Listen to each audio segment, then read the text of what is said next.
오늘 오후 예배에 나온 모든 분들을 예수님의 이름으로 환영합니다.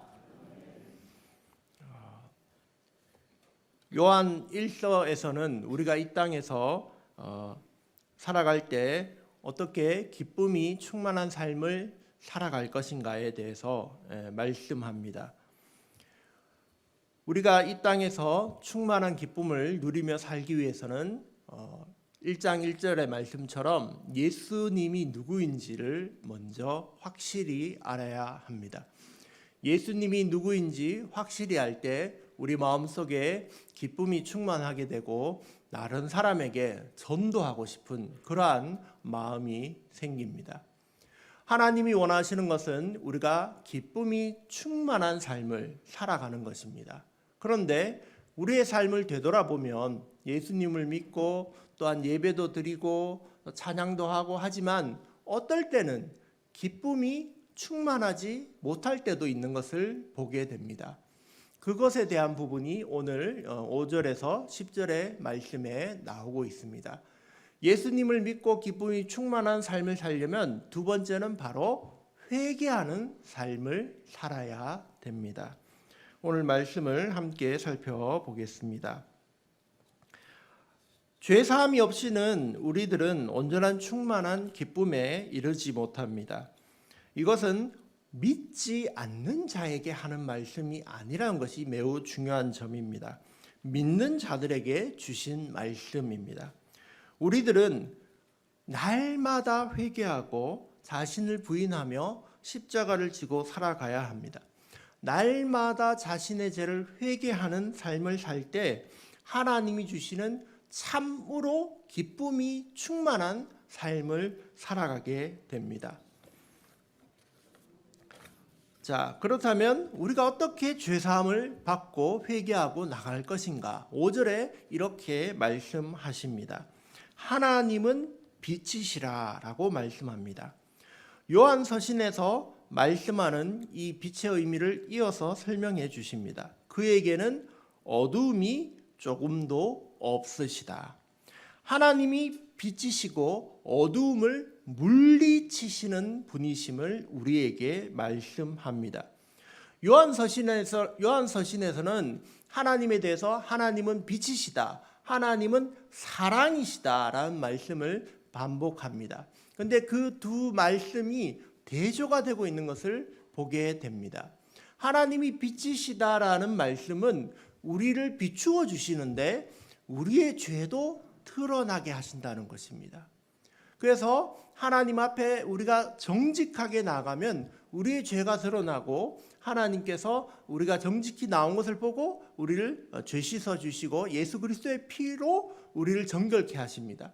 그런 하나님의 비춰주시는 부분, 어떻게 보면 심판의 의미가 있는 것이 하나님이 빛이시다라는 의미입니다. 또 그 반대로 하나님이 우리를 용서해 주시는 분이시다라는 의미가 하나님은 사랑이시다라는 의미가 되는 것이죠.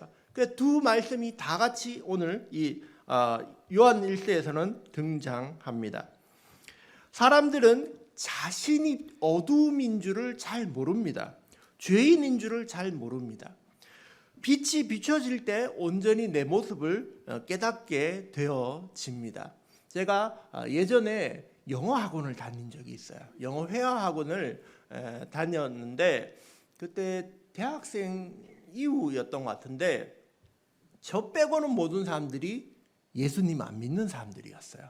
그래서 그 영어도 배우지만 그 사람들 한 7, 8명이서 우리 단합대회를 하자 그렇게 하더니 어느 날 하루 회식을 하는 거예요. 저야 뭐 술 마시러 가는 자리에 가지는 못했는데 그 다음날 와서 어제 있었던 술자리의 이야기들을 그 영어 회화 클래스에서 말하는 거예요. 그런데 제가 듣고 깜짝 놀랐던 것은 그 사람들이 자연스럽게 이렇게 말합니다.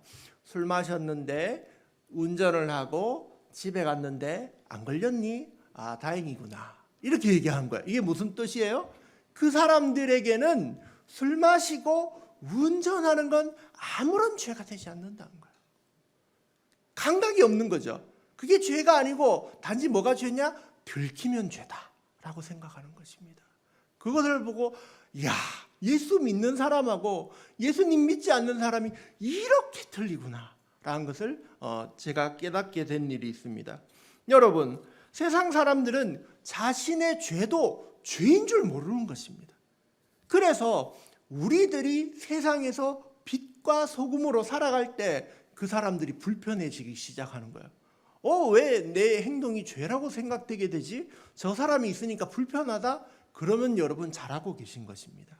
여러분이 진짜 빛으로 그곳에서 살아가신다면 옆에 있는 사람들의 죄도 드러나게 되기 때문입니다. 일제시대 때 이런 일이 있었다고 합니다. 한국에서 역사적으로 기록되어지는 일이 기독교가 들어온 지 얼마 되지 않았을 때에 나라에서 지방에 관리를 파견하지 않습니까? 원님들을 이렇게 보내는데 어떤 지역에는 기독교인이 있는 지역이 있었습니다. 그래서 관원들이 그 마을에는 가기 싫어했다는 거예요. 왜냐하면 가면 기독교인들은 정직하니까 부정부패를 할 수 없는 거예요. 그래서 기독교인이 있는 마을에 가기 싫어했다는 기록이 역사적으로 남아있다는 것입니다. 그 당시에 인구에 비해서 기독교인들은 0.3%도 안 되는 그런 사람들이었지만 그들은 참으로 빛과 같이 소금과 같이 삶을 살았던 것입니다. 빛이 들어오면 이제 드디어 우리가 어둠이 걷히고 있는 그대로 보게 됩니다. 하나님의 말씀은 빛이신 줄 믿습니다. 시편 119편 105절의 말씀은 주의 말씀은 내 발의 등이요 내 길의 빛이니이다 라고 하십니다. 하나님의 말씀이 우리 길에 밝혀주시고 또한 인도하시며 그래서 우리에게 기쁨을 주십니다. 또 예수님은 어떤 분인지 말씀하실 때 예수님을 찾아왔던 동방박사들이 제일 처음에 뭘 보고 따라왔냐면 별, 빛을 보고 따라온 것입니다. 빛이 되신 예수님을 알게 하기 위하여 별빛을 통해서 그들을 인도하신 것이죠. 또 이사야서 9장 2절에 말씀하시기를 흑암에 행하던 백성들이 큰 빛을 보고 사망의 그늘진 땅에 있는 자에게 빛이 비추었다고 예언되어 있습니다. 예수님의 빛이 비추면 사람들에게 생명의 소망이 생깁니다. 어두움에서 물러나게 되는 것입니다. 우리를 회개하게 만드십니다. 어둠에 있다는 것은 마치 깜깜한 방 안에 있다는 것과 같습니다. 여러분 저녁에 집에 들어갔는데 불이 꺼져 있는 그 방에 들어가면 어떻습니까? 아무것도 안 보이지 않습니까? 그러면 잘못하면 걸려 넘어질 수도 있고, 그런데 우리가 불을 킬 때, 빛이 비칠 때 어디에 무엇이 있는지 드디어 보게 되는 것이죠. 그래서 빛은 있는 그대로를 보여주는 그런 역할을 하는 것입니다. 우리 마음에 하나님의 말씀의 빛이 들어오면 똑같습니다. 우리 마음이 그전에는 몰랐어요. 어떤 줄 몰랐는데 말씀이 들어오니까, 하나님의 말씀에 빛이 들어오니까 내 마음에 죄가 있구나라는 것을 깨닫게 되어지는 것입니다. 그래서 우리가 더 나아가게 되면 회개하고 싶은 마음이 드는 것이죠. 이사야서 6장에 보면 이런 장면이 나옵니다. 이사야서에서 하나님이 이사야를 불러주실 때 큰 환상을 보여주시는 장면이 이사야 6장의 장면입니다. 하나님의 성전이 있고 하나님의 보좌, 큰 의자에 하나님이 앉아 계시는데 옷자락은 막 펄럭펄럭이고 그곳에 특별히 천사들이 등장합니다. 스랍이라는 천사가 등장하는데 이 천사는 특이하게도 날개가 6개예요. 그래서 위에 날개 2개로는 얼굴을 가리고 밑에 날개 2개로는 다리를 가리고 중간에 날개로는 날아다니면서 뭐라고 얘기하냐면 거룩하다, 거룩하다, 거룩하다 이렇게 찬양을 하고 있습니다. 하나님 앞에서 그렇게 찬양하는 천사들과 하나님을 만나게 되니까 이사야가 뭐라고 얘기하냐면 화로다 나요. 나는 입술이 부족한 자로다. 이러한 백성 중에서 내가 하나님을 배웠으니 나는 이제 죽었구나. 이렇게 얘기하는 거예요. 여러분, 우리가 하나님을 만나면 우리 죄가 드러납니다. 우리 마음속에 있던 죄, 우리가 잊어버렸던 죄까지도 다 이게 드러나는 것입니다. 그러면 어떻게 됩니까? 솔직히 주님 앞에 나가면 회개하면 됩니다. 그러면 하나님은 그 다음을 해주시는 것입니다. 그런데 때로는 어떤 사람들은 나는 죄인 아닌데요? 이런 사람들이 있습니다. 6절에 보시면 만일 우리가 하나님과 사귐이 있다 하고 어둠에 행하면 거짓말을 하고 진리를 행하지 아니함이거니와. 요한 1서를 쓰는 당시에는 기독교 그 당시 요한의 시대 때는 이단이 있었어요. 아주 큰 이단은 바로 영지주의였습니다. 근데 이 영지주의는 크게 어떤 사상을 따르는가 하면 영은 선하고 육신은 악하다 이렇게 말하는 사람들인 거예요. 그래서 사도 요한은 오늘 이 요한 1세 영지주의자들의 그 주장을 반박하는 내용들이 군데군데 나옵니다. 영지주의자들은 구약의 하나님하고 신약의 하나님이 다르다고 얘기해요.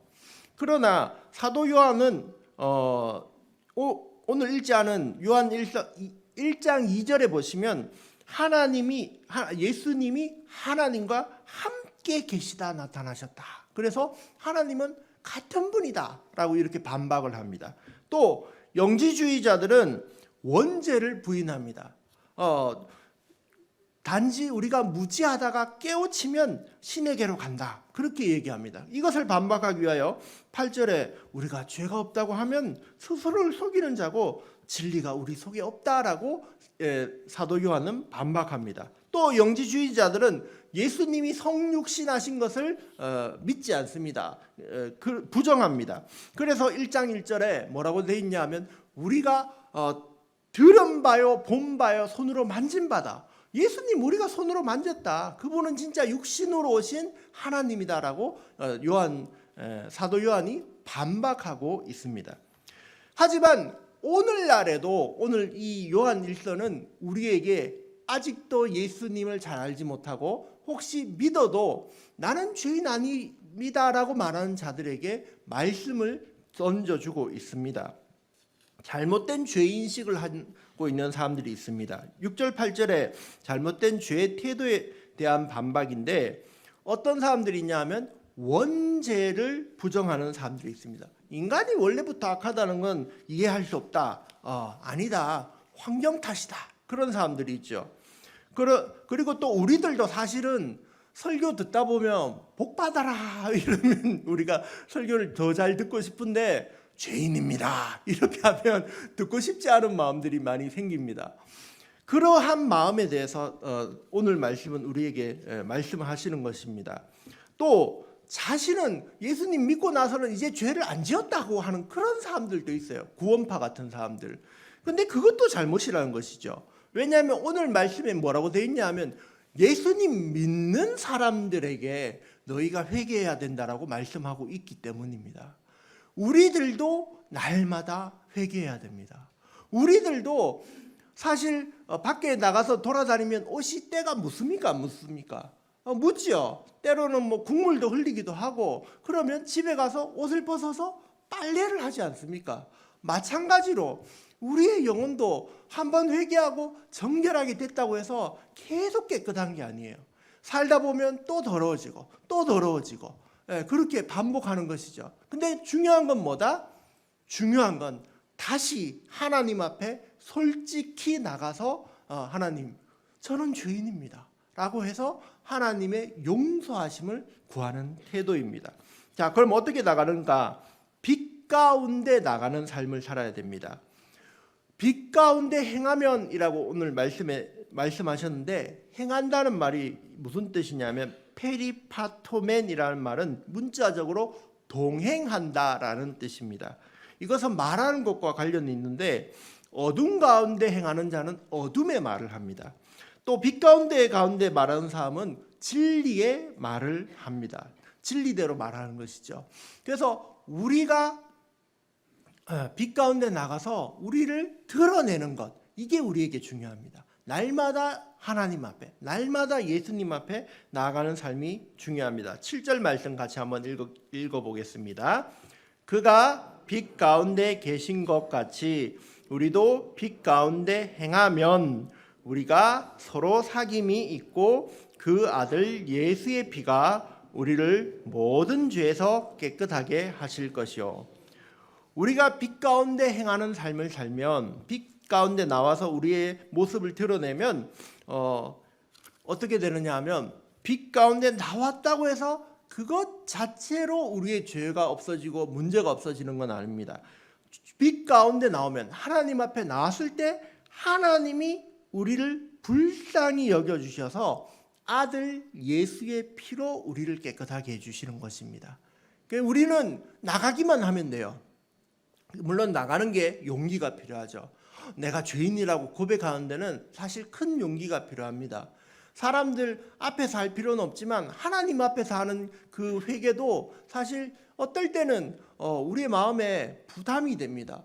내가 왜 또 죄인이야? 왜 내가 이것을 잘못했다고 고백해야 되지? 라는 우리는 회개에 대한 부담감이 있습니다. 그러나 정말 기쁨이 충만한 삶을 살기 위해서는 날마다 빛 가운데 행하는 삶을 살아야 될 줄 믿습니다.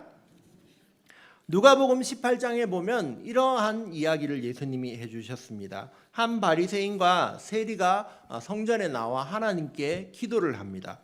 그런데 바리새인은 이렇게 기도했어요. 나는 다른 사람들, 토색은 남의 돈을 빼앗는 겁니다. 불이 가늠한 자들과 같지 아니하고 이 세리와도 같지 아니함을 감사합니다. 이렇게 바리새인은 기도했습니다. 또 일에 2번 금식하고 소득의 11조를 드립니다 라고 이렇게 기도를 드린 거예요.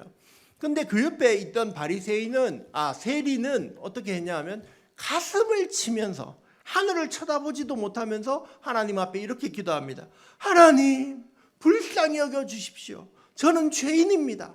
그런데 놀라운 것은 예수님께서 이 사람들에 대해서 뭐라고 얘기하냐면 이 세리가 바리새인보다 의롭다라고 말씀하시는 것입니다. 이게 놀라운 점입니다. 우리는 볼 때 이 사람 교회 잘 다니는구나, 이 사람 헌금 열심히 하는구나, 교회 활동 열심히 하는구나 하면 저 사람 의로운 사람이구나, 신앙 좋은 사람이구나 라고 하지만 하나님은 그것 가지고 판단하지 않는다는 거예요. 하나님은 뭐 갖고 판단하냐? 내가 죄인이라고 하나님 앞에 솔직히 나오는 사람을 그래 넌 의인이다, 내가 너 죄 용서해 줄게 라고 하신다는 것입니다. 할렐루야. 이런 이야기가 있습니다. 어떤 집에, 큰 집에, 부잣집에 아들이 있었는데 아버지가 좋아하는 오리가 있었어요. 근데 오리랑 놀다가 이 어린 아들이 그만 오리를 죽입니다. 근데 이 오리를 죽이는 장면을 그 집에 있던 가정부가 목격을 한 것이죠. 그래서 이 아들을 가정부가 와서 협박을 합니다. 야, 너 아버지한테 이럴 거니까 앞으로 내가 하는 말 들어라. 그러면서 아들을 막 이렇게 조종을 하는 겁니다. 근데 더 놀라운 거는 오리가 죽었다는 걸 아버지도 알고 아들이 했다는 걸 이미 알고 있었던 거예요. 그래서 아버지는 아들이 언제 잘못했다고 말하러 오는가 기다리고 있었던 것이죠. 이것이 마치 우리의 모습과 같습니다. 우리가 하나님 앞에 잘못했습니다 이렇게 회개하고 나가면 하나님이 드디어 왔구나 하면서 우리를 예수 그리스도의 피로 용서해 주시는데 안 하면 어떻게 되냐면 우리 마음에 죄책감이 막 쌓여서 악한 사단의 노예가 돼버리는 것입니다. 그런 쪽으로 끌려다닌다는 것이죠. 그것을 비유한 이야기였습니다. 여러분, 회개는 어떠한 이득이 있냐 하면 우리를 더 빛 가운데 나가서 하나님과 잘 사귀고 하나님 주시는 기쁨이 충만한 삶을 살게 하는 것입니다. 할렐루야. 결론적으로 9절의 말씀을 다시 한번 읽겠습니다. 9절 시작. 만일 우리가 우리 죄를 자백하면 그는 미쁘시고 의로우사 우리 죄를 사하시며 우리를 모든 불의에서 깨끗하게 하실 것이요. 하나님은 어떤 분이냐? 미쁘신 분, 믿을 만한 분입니다. 그리고 의로운 분이십니다. 그래서 하나님은 우리가 나가기만 하면 무조건 용서를 해주시는 것입니다. 나가기만 하면 우리를 깨끗하게 해주시는 분이십니다. 회개하고 죄 씻음 받는 것은 기쁨의 문제만이 아닙니다. 회개하고 죄를 씻으면 어떤 유익이 있냐면 우리의 기도에 응답이 있습니다. 우리의 기도에 응답이 안 될 때는 우리는 나 자신을 되돌아보며 혹시 내가 회개하지 않은 죄가 있는가 살펴볼 필요가 있습니다. 디모데후서 2장 20절 21절에 이런 말씀이 있는데 제가 읽어드립니다. 큰 집에는 금그릇과 은그릇뿐 아니라 나무그릇과 질그릇도 있어 귀하게 쓰는 것도 있고 천하게 쓰는 것도 있나니 그러므로 누구든지 이런 것에서 자기를 깨끗하게 하면 귀히 쓰는 그릇이 되어 거룩하고 주인의 쓰심에 합당한 모든 선한 일을 일에 준비함이 되리라. 할렐루야.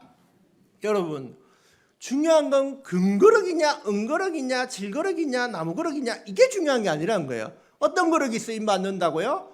깨끗한 그릇. 하나님은 깨끗한 그릇을 쓰십니다. 그러니 우리가 빛 가운데 나가면, 하나님 앞에 나가면 하나님이 우리를 깨끗하게 해주시고 우리를 사용해 주시는 것입니다. 우리를 사용하셔서 우리를 통하여 하나님의 역사를 펼치십니다. 여러분, 어떤 그릇이 되고 싶으십니까? 금그릇 물론 되고 싶겠죠. 은그릇도 좋습니다. 그러나 정말 중요한 것은 깨끗한 그릇입니다. 성경 말씀을 통하여 깨끗한 그릇이 되어서 하나님 앞에서 기쁨이 충만한 삶을 살아가는 저와 여러분이 되시기를 예수님의 이름으로 축복합니다.